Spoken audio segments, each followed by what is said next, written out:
Yeah. Why aren't you should just clicked it. It's not a question. Why are we hesitating? I'm not hesitating. I just want to make sure. No, it All right. shouldn't even make sure. We can see the audio things moving. So we should that see it. works. Just go. So yay! Eh. All right. Now the sound is a question, so we have to wait for people to come in. What? Sounds not a question because I can just. No. Are you in? I can hear it on my phone. All right. So that worked. Yay! All right. It's working. Kill me now. All right. So topic is What a pain in the butthole. Dear YouTube, I want to punch you in the face. All right. All right, guys. So we're super late to start. Apologies 1,000 times over. YouTube changed all kinds of things. If you guys have YouTube channels, analytics has changed a lot recently, along with a number of other things. Too good now. Okay. Now it's too good. It's too loud. Just turn mine down. So YouTube has changed a bunch of crap. Apparently they changed the way that we have to do the stream, and we have this weird new window that we never had to fill out before because we could just use the stream key, and now it's fill out our stuff. Yeah. Which is why the name of this right now is not what it's gonna be. It's gonna be it's gonna so change. it's why the WDF. But no, I wasted one good intro, and then I wasted my second funny intro making fun of my good intro on the last intro we did where you guys said there's no sound. So I'm over it. I'm over the intro. Anyways, we're here. And we're both the sick. topic today. So, if you guys. Yeah, we're both sick, which is fantastic. I got sick apparently across the internet. But all right, boom. If you guys know, today's topic is I think why is whiskey so expensive? Yes. But we're gonna talk about whatever we want to talk about because welcome to the Whiskey Entitled. Boom. Where we can vent about YouTube and everything else. Like YouTube, what is going on today, man? That was weird. That is not the way to oh my goodness. YouTube makes me want to punch it in the face. I know, it's weird. All right, so at least everyone's here. We can see. That was a very frustrating intro. So yeah, that's a really weird new screen that they have, but it's whatever. At least we can see people watching and shit. Yeah, that's weird. Go for it. It's an interesting screen. Different. It's different. Yeah, we're gonna leave it at that. All right. Do it. All right. Well, I don't know how we came up with this topic. Charles was like, "Hey, let's talk about why whiskey's so expensive." But to me, it seems straightforward why whiskey's expensive. I don't know. Maybe you guys know why whiskey's expensive. I think it's more for let's say if people coming in from other. Wait, since it's a drinking show, what's in your glass? Even if you're sick. I was about to pour it. Anok 12. So I was able to sneak. You found one? A sample. I thought you found one. I was gonna say, man, you picked up a bottle. Good job. No, not yet. I'm still waiting for my camera to get back, but then I'll pick bottles up. But I have one bottle that I'm really interested in. Single Malt Alliance teased it yesterday. So I think it's for 4th of July. There's a bottle coming.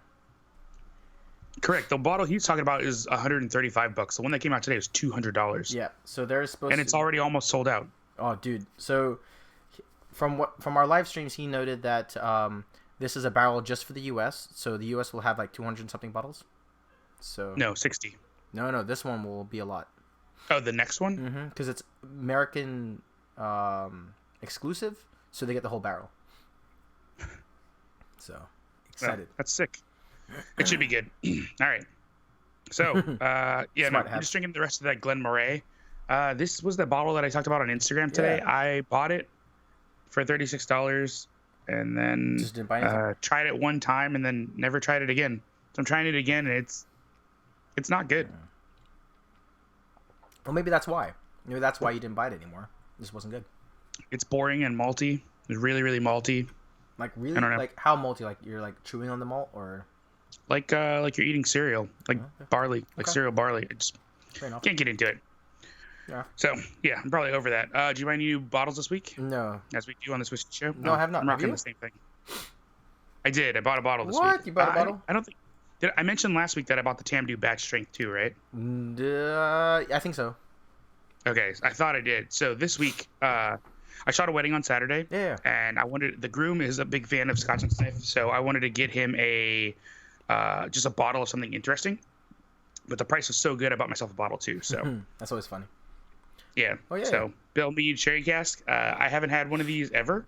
Really? I bummed half my brother's bottle, Jason's bottle. I bummed a lot of this. I've bought it before actually for other people. And recently on the Belle Meade Sherry, they changed it so there's no age statement on any of their finished casks.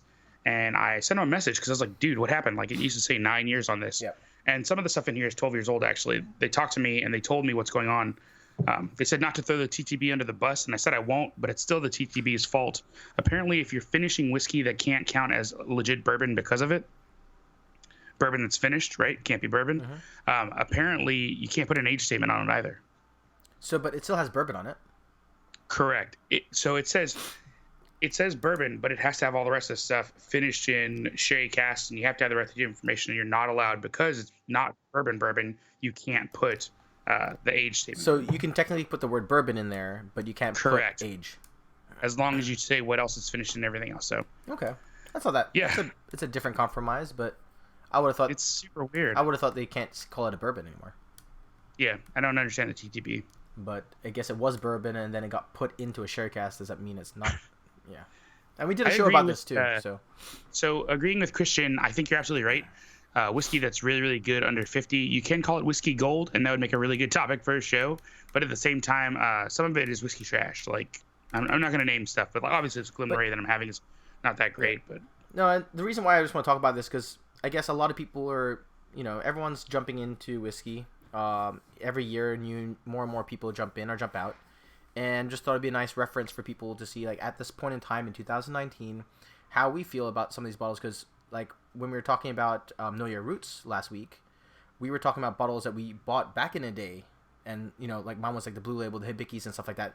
But the price from when we started buying it to now, like, that's just insane. And I know, like, there's going to be a lot of things like, oh, it's name and stuff like that. But just focusing on the bottles we talked about last week, and some of them that we usually purchased on a daily basis or a weekly basis, what do you think changed? Like, I mean, the price for Japanese, so, right?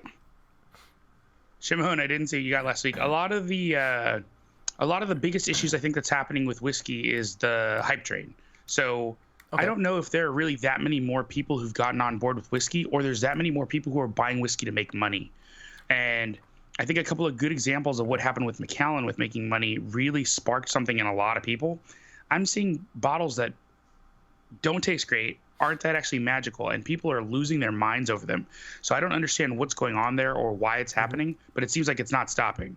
Because, I mean, look at the Macallan Concept 1. Everybody figured because the number 1 is on it and it's from Macallan, it's going to be the same thing as Macallan Edition 1, which doesn't make any sense. Like, the way I was thinking about collectors. This topic right now is, like, for Japanese whiskeys, right? How, like, the reason why they're changed or they are so expensive now is because they didn't have enough stock, right? It's stock. Yep. Yeah, so that's it's a balance between supply and demand and winning whiskey of the year.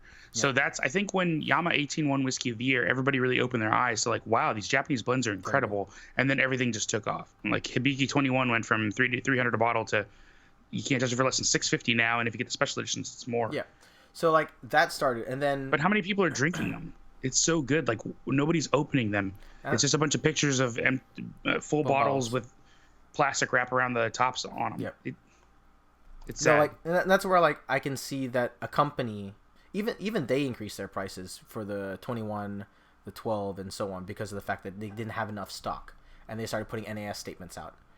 And then the NAS statements took over what the original 12-year price was for the Harmony, right? It's around the same price. Yep. So that made sense to me. But then you have the high-end brands, like you mentioned, Macallan, right?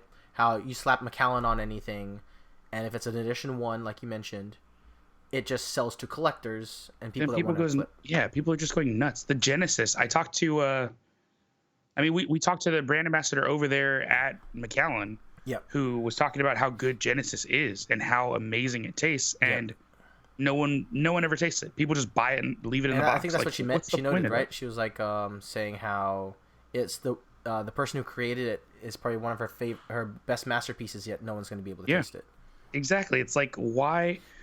It's insulting as somebody who makes whiskey. You've got to be thinking, like, why am I spending all my life, like literally my life's work, to put this liquid into this bottle, and people are just going to put it on the shelf and look at it like it's art. This isn't art, and it's not meant to be a collectible item. It's meant to be shared with friends to enjoy. I personally think weird. That the amount of work and passion that goes into whiskey is art. But I understand from the perspective that a bottle that's full, that's sitting on a wall, is not art. The process of making it, I feel, as though is art. And that's where it's like you have this amazing masterpiece, yet you're putting it in a black box that no one else can see. or try. Yeah, write your reps and senators to make permanent the Craft Beverage Modernization Tax Reform Act. Is that a real act that's trying to get passed through some stuff? Take a look.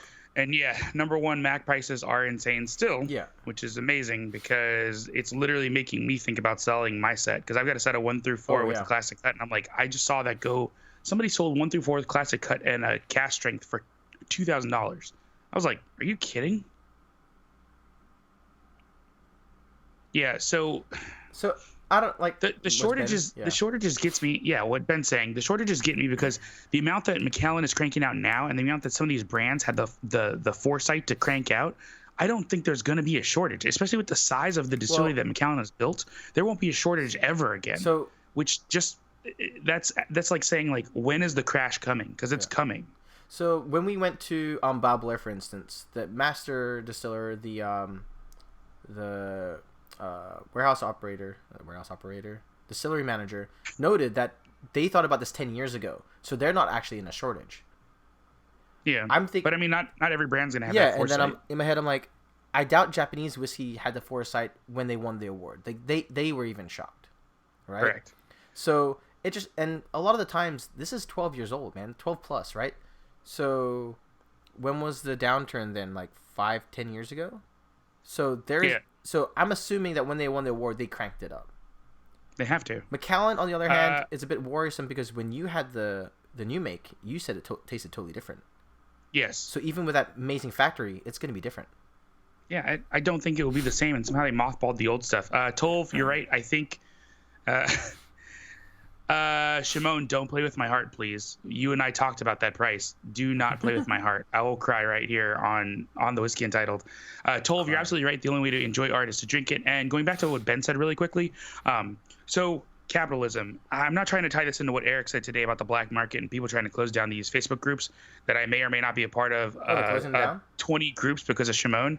But there are a bunch of like secondary market groups, and they exist because a black market is going to be created when people can't get what it is that they're looking for through regulated means. So people will fill that gap by offering it for sale to people, which is legal to do if you're face to face. Like you could like give a bottle to your friend and they could donate you money, but it's super illegal to do on the internet apparently, which is the dumbest thing I've ever heard. So between a black market that's created that boosts values, between companies trying to just make that's just the basics of capitalism, right? Supply and demand. If there's not enough supply, but there's huge demand, someone's going to make money.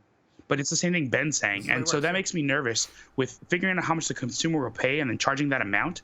That's exactly what these brands do. And much as we want to say Bob Blair is not doing that, on one hand, yes, they're raising prices because they know they're putting in the work. But on the other hand, it is raising the price to what people will pay because you don't want to run out of stock. Yeah. Like if the Japanese brands had just raised the price of Yama 18 from 200 to 500 themselves, they wouldn't be short. And that's the thing, just right? People that would have bought it for 500 would have bought it. They deemed that this product was only worth the MSRP price.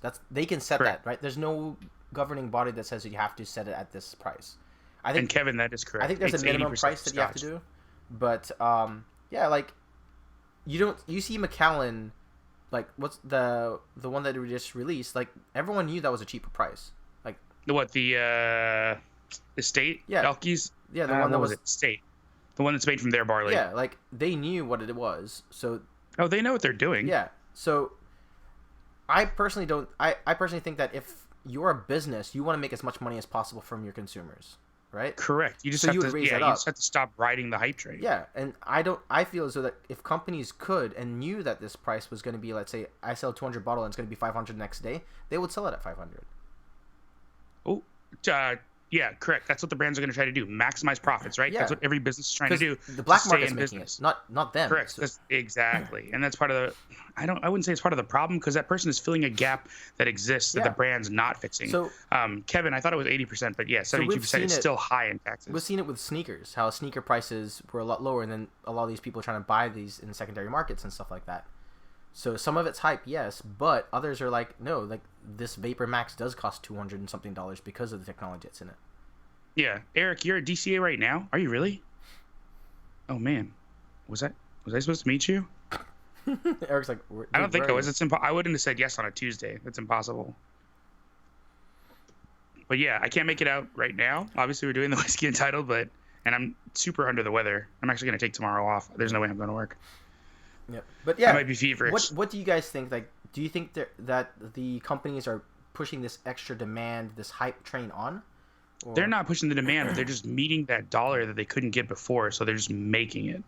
Like it makes absolute sense. Macallan is going to keep releasing special edition Macallans until people can't pay the money anymore.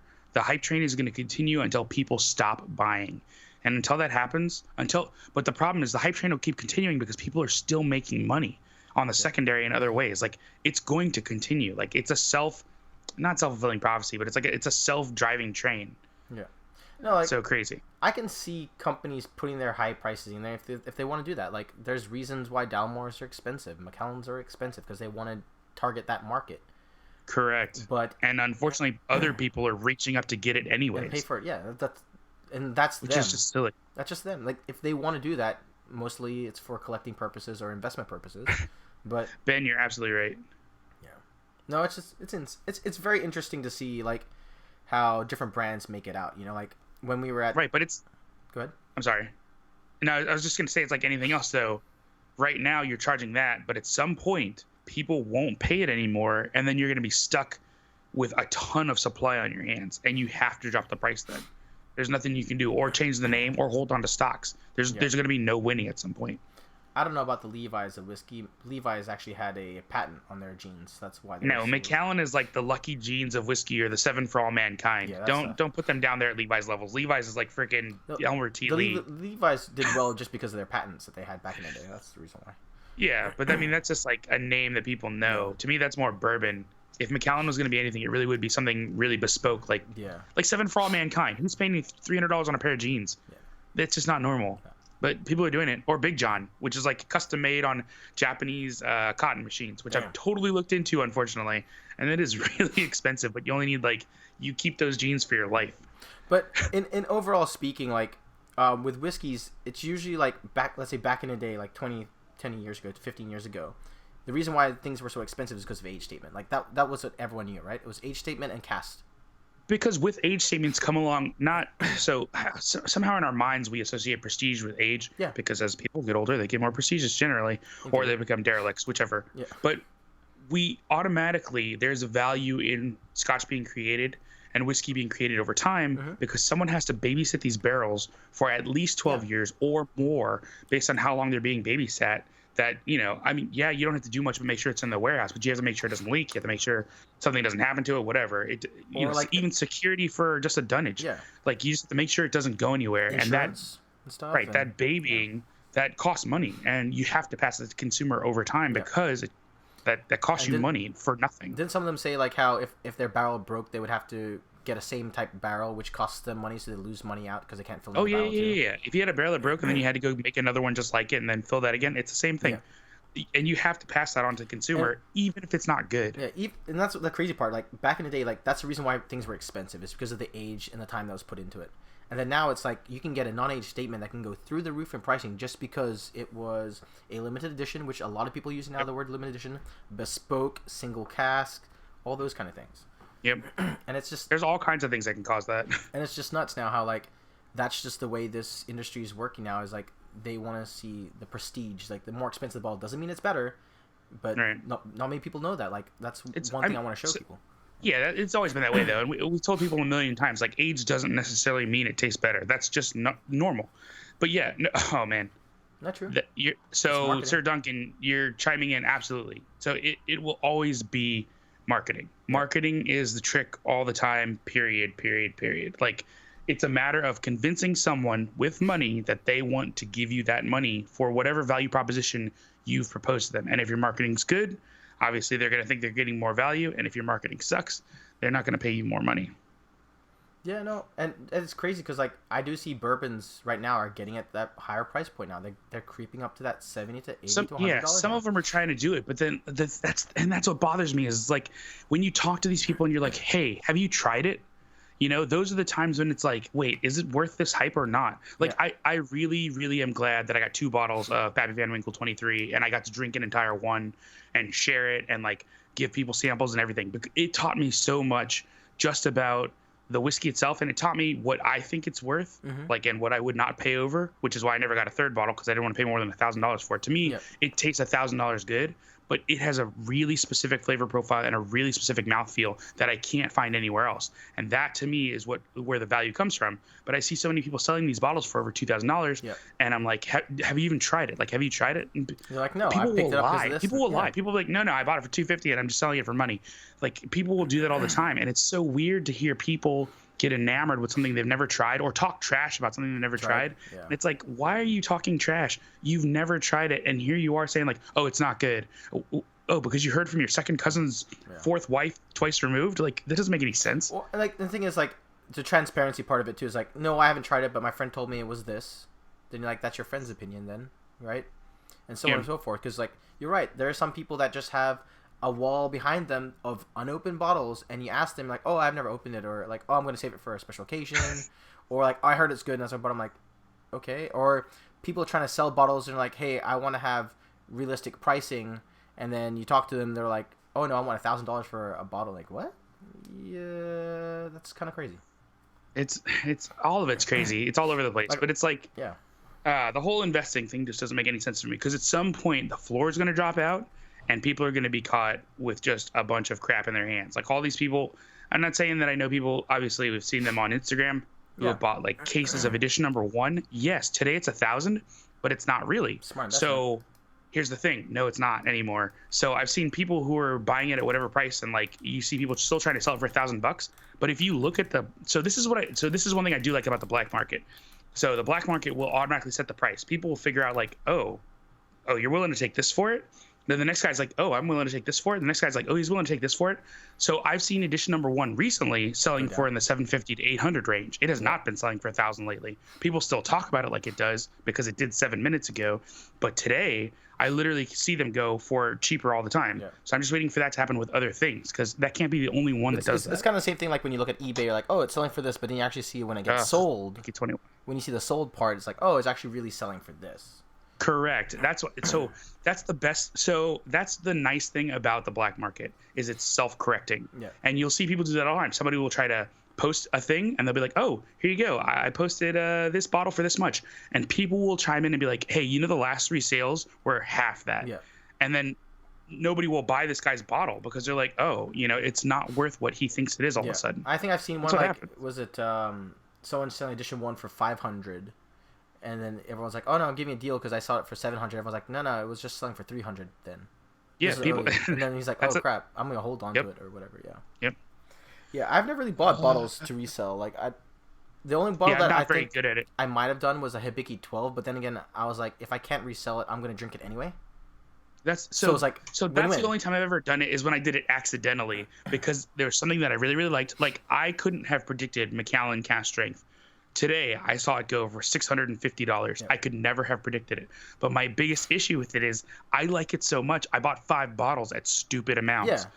Like, obviously under $600, because I was like, I really, really, really want. Like, the first 2 that I bought were $200, and the rest have been like anywhere from $3 to $5. Ben, but I really, really, really wanted it. Yeah. No, that's the thing. Like, I was just like, okay, I really like Hibiki 12. It went from $70 to $90. I'm like, okay, it did a jump of $30. I'm like, I'm gonna buy 2 more than I usually would have bought. And then at the time, I'm like, oh, okay, I'm gonna drink it anyway. If it gets up and higher, good for me. But it was just. And if it doesn't, it's still worth something to you. That's why I was like, it's worth $90 to me.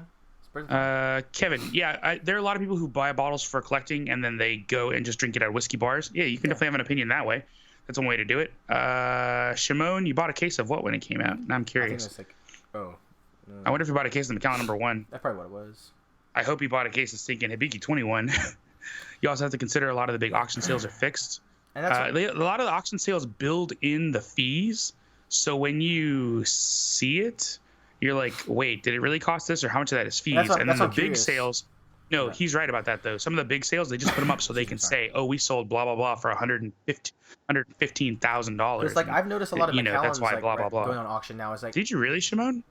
And I was curious about, do you think that it's sell it Macallan all now. Selling it, or is it people reaching out to Macallan to say, hey, can I sell this bottle? That's the thing. Is like, so if you're a collector and say it's one of those high-end bottles that goes for, let's just say $50,000, which I saw recently go for $100,000. Let's say it's a $50,000 bottle, and you're a collector if you want the value to go up and you know there's only 150 bottles in the world and you've got the money, why wouldn't you buy 2 or 3 other ones for inflated prices from a friend or yourself, which you're really selling through a friend to jack the price up? Like, you could do that. Makes sense. It's shiesty, but doesn't matter. It's how the market, it holds the perception. Yeah, it holds your investment. Yeah, and so if the auction houses are doing that, there's nothing we can do about that. No. Yeah, exactly. Yeah. So that's what Ben said too. Yeah. Man. Yeah. No, it's just interesting from my perspective because like we're at this point where, especially in the influencer, Instagram-y kind of photography kind of space where everyone always posts like that one bottle, that really expensive bottle that hasn't been opened, and they're like, "Ooh, look at this," and I'm just like, yes, I understand it's an expensive bottle, but technically, one, it's not. It's just harder to find, a rarer bottle. And two, like, you're missing out on the opportunity to try something that's amazing. In theory. So those people, I know, but those people would rather have money than have something amazing. And that's all it is. And I understand. I can understand that. Experience, right? I don't understand that on one hand, but on the other hand, I get it. Money is money is money. I really do. You need to live. You gotta, yes, Bianca Scotch Girl. You still gotta pay your bills. I totally understand that. Yeah. But at the same time, like, you can't tell me that the experience I'll have drinking number 6 with my friends isn't worth the amount that I'm going to pay for the bottle. Yeah, like, it's impossible. For me, I know that I will love it. Yeah. I know that it will be an experience in my lifetime and in the lifetime of my friends that we'll never get to have again. And I'm okay with that. Because if that means I've got to shell out some cash so that we can have the best time ever, then we're going to have the best time ever. That's it's all in what an experience is worth. That's kind of the reason why some of these brands, look at Macallan right now. They're selling the experience. Like there's literally 3 cities around America right now that they're trying to sell you. Like, oh, you could drink Reflection and you could go buy a bottle at Costco like I did for $1,200 and change. Yeah. Or you can come to this fancy schmancy hotel where we're gonna make you fancy baller cocktails with it, and you get to sample it and all this blah blah blah that you can pay extra money for. Like, how much is an experience that's out of this world worth to you? That's really what you should be paying for, not just. And that's the reason why, like, I let go of one of the bottles that I really wanted a couple of years ago to have that experience in Scotland, because that meant a lot more than whatever the bottles. Yeah, you literally gave me a handy so that I could go to Scotland with you and have more fun. Yeah. Because so you sold the handy to me for what, $350, $400, $370, $375, whatever it was. To you, that's not a big deal because you need the extra money to go to Scotland. Yeah. To me, I was like, I've never had handy before, and I really wanted to try it, and I'm going to open it on my birthday with my friends. So I'm going to open it on my birthday with my friends, and that to me is another really cool experience that we get to have and share together. So that's legit to me. It just and like, I think we're all in the same boat, especially people in here in chat as well. Is like, when you see that kind of stuff, it's just sad that people kind of just use that as a more of like an ego boost. Yeah, and I mean that. Everyone's just doing it now. Oh, the problem with Instagram, right? $375 for handy, correct? So the problem with Instagram, of course, Habs is commenting all of a sudden magically. Yeah, I know. Like, I moisturize my hands, man. Yeah. So, like Instagram, this is why I always told you don't look at your analytics, but lately I've been doing it for fun, right? Because I want to post like smaller stuff like Glenn Murray today and stuff like that, which didn't even break 100 likes, which is super sad for me. Which is fun. So that's the thing. So no, it hasn't, and it's whatever to me because I wanted to post it because I like the picture. And the problem with Instagram is it rewards you when you post things that everybody wants to see. If I post Johnny Walker Blue, if I post Macallan Reflection, if I post rare Macallan bottles that people can't get, 12 Grand Reserve at cast strength, if I post very specific, hard to get Glenfiddich bottle, if I post anything with a 30-year age statement, it's called the stranger, even though my bottles are open, people are just like, oh my gosh, amazing. I have to click like on this beautiful picture of expensive whiskey. And like, it doesn't add up. It's so weird. We don't reward the person who opens the bottle and drinks it. We reward the person who's saving their collection so they can pay for their kids' college fund. Yeah.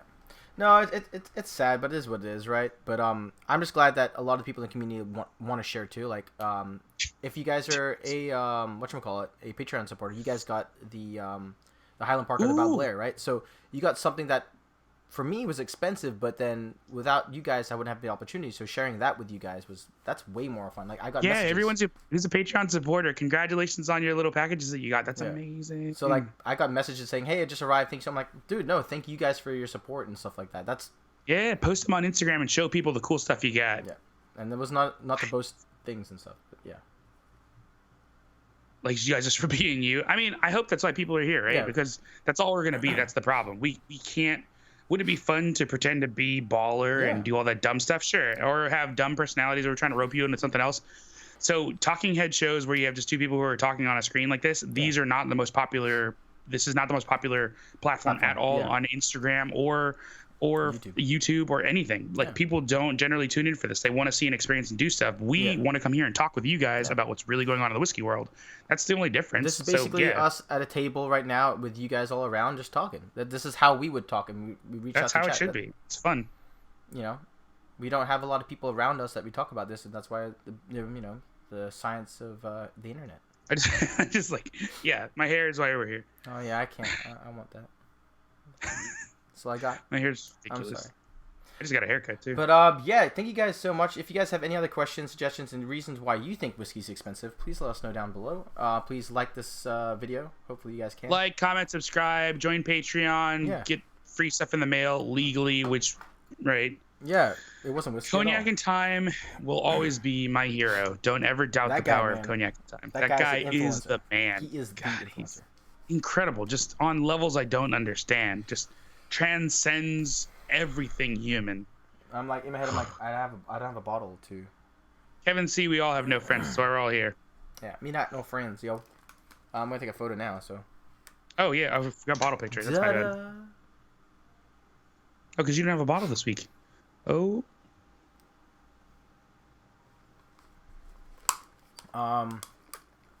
Yeah, save your money, travel Scotland. I got a big ass education, man. Compared to I would probably not buy Charles bottles. Charles is the greatest example for that because he was just like, I could buy more bottles, and he was constantly like, I'm not buying any bottles, not buying any bottles. Then we went, and it was a good time. No, it was good. I saved a lot of Cognac and influenza. And guys, let me know. I will be in LA on the 5th of July. So if you're in the area, let me know. I know a lot of you guys just are in LA. Cheap blue collar bourbon vape guy. Yeah, no, you can't do both cheap blue collar and bourbon vape. I just saw a funny meme about bourbon vaping. This dad was looking at his kid and he's like, son, bourbon. You know, you're having protected sex. And he's like, Dad, something's wrong with my vape. It's not working. My jewel's broken. And his dad was like, oh, you're not having any sex. That's fantastic. Because he had a jewel. Because he vapes. All right. But so we're done with making fun of vaping. You gotta go. Let's all go to Scotland next year. You gotta go. Let's all go. You gotta go. Who is this? Bianca? What? No, you're in the show right now. Don't text me while you're in the show. No bottle for Charles. No bottle for Charles. Spend it all on Scotland. Yeah, I did. All right, guys. Thank you so much. Apologies again for how weird the show started off. New setup. Yeah, it was rough. But at least now we but know thanks how to for work sticking around. Yeah. And on that note. Cheers, Habs. Eric, Dram Dude, Sir Duncan, Bianca, Christian, Kevin, Shimon, Ben. I don't know who else is in here, but thanks for showing up, guys. Yeah. Deuces. See you guys on the gram.